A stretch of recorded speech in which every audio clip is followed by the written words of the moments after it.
soit Mélie Bombé, maman n'a pas commis moi si. Si maman n'a pas bombé. Maman n'a pas l'hôpital. Oh, à 4 ans. Avant de crier à 4 ans.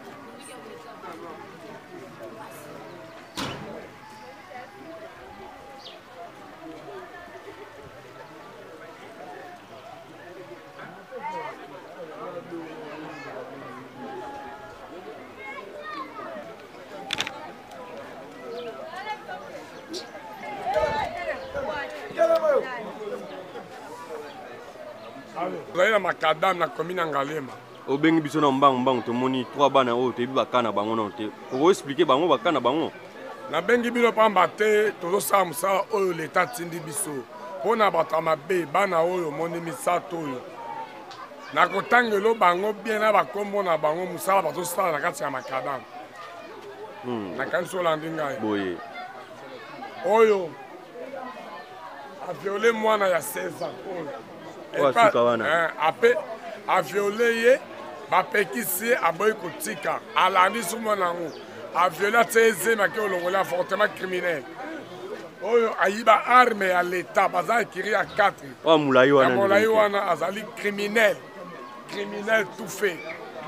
to lukaka bango bayiba arme na poste bakuba kotambola nango na butu baperaka nango bazali bana basi mibale etikala ngo bali moko na yene tozuma arme za pa moninga na ye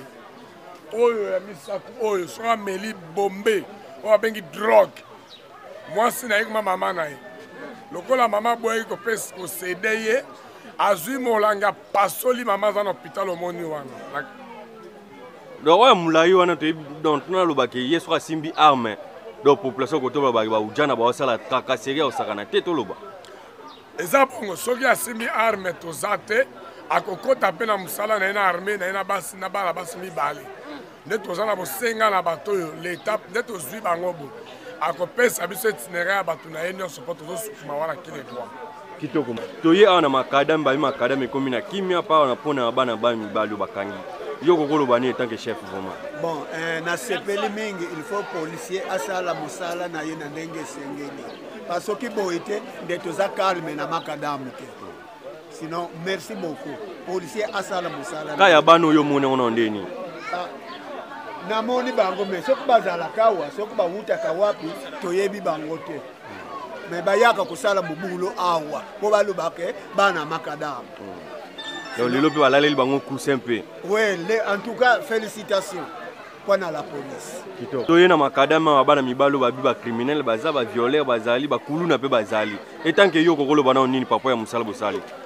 biso tosalaka mosala na biso 24 heures sur 24 heures mais tolembi bato lokwa bango tozalaka ata mo tofandi boye toyoka bacoup de balle ba 2 heures ba 1 heure tokolongwa awa mosu tokende bakikusa basanga mamba badon bosco tomonaka mutu te nde toyo kozwa sikoyo identité ya jeune garçon aza na kati wana baza ekiri ya 4 personnes basi mibale mibale baza na basi na bango oyo batie na Kuwait yango wana totyaki maboko mpenza na ye nde tokwei na ye elongo na commissaire na biso na baelema mpe ya biso ya poste awa nde tokwei na ye baza na gp ya gouvernement oyo biso tozobo osalela tracasserie me bango bazosalela yango tracasserie wana population baloba baujana basala tracasserie nzoka ye nde biso tofingama deja tokipaka te tosembola biso tosembola kaka biso tofingama donc tomonaka yango lokola so moto afingela kaka moto apesanga bonjour nde yango totie bango maboko oyo wana mpe totiaki maboko mpo aosala oyo esengeli te mingi balobelaki na suki kitoko biso tovandi awa je pense na 2 heures du matin tomoni mama azolela loboko ekatani mwana na ye soki awuti komelaka masanga wana babengaka babombe ayaka mpo kokushe na mama na ye ntango mama aboyi abimisi molandi akati mama na ye ye mpe amikati na libulu ye na miniti oyo mama aza na hôpital nayebi te soki bokendaki mpo ozaka en tout cas biso mosala esalema tozolala te elongo na commissaire na biso shinaka moko tozali awa tosembola mosala na kati ya makada kimia mpenza kitoko vraimen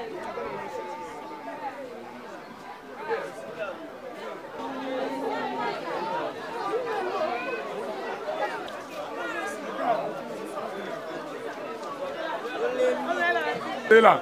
Oui, il va quitter Boyana.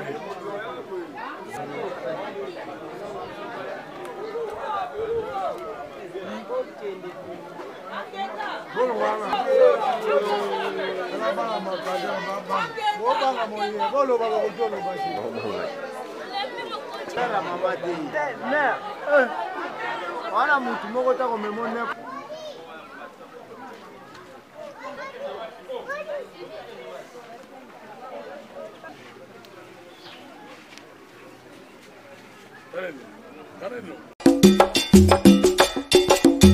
masolo ya moto botikela ba wewa ba maseba masolo ya kwanga botikela ba teke kasi masolo ya agence de transfert d'argent botikela CH Money ndeko papa ndeko mama yo oyo ozwami na mikili ya poto olingi otindela famille na yo mbongo na Kinshasa CH Money agence de transfert d'argent ezawana pona ko servir bino yo pe oyo ozwami awa na Kinshasa olingi otina ndeko na mbongo na mikili ya poto benga biso na numéro oza komona agence CH Money tosalaka mikolo nyonso.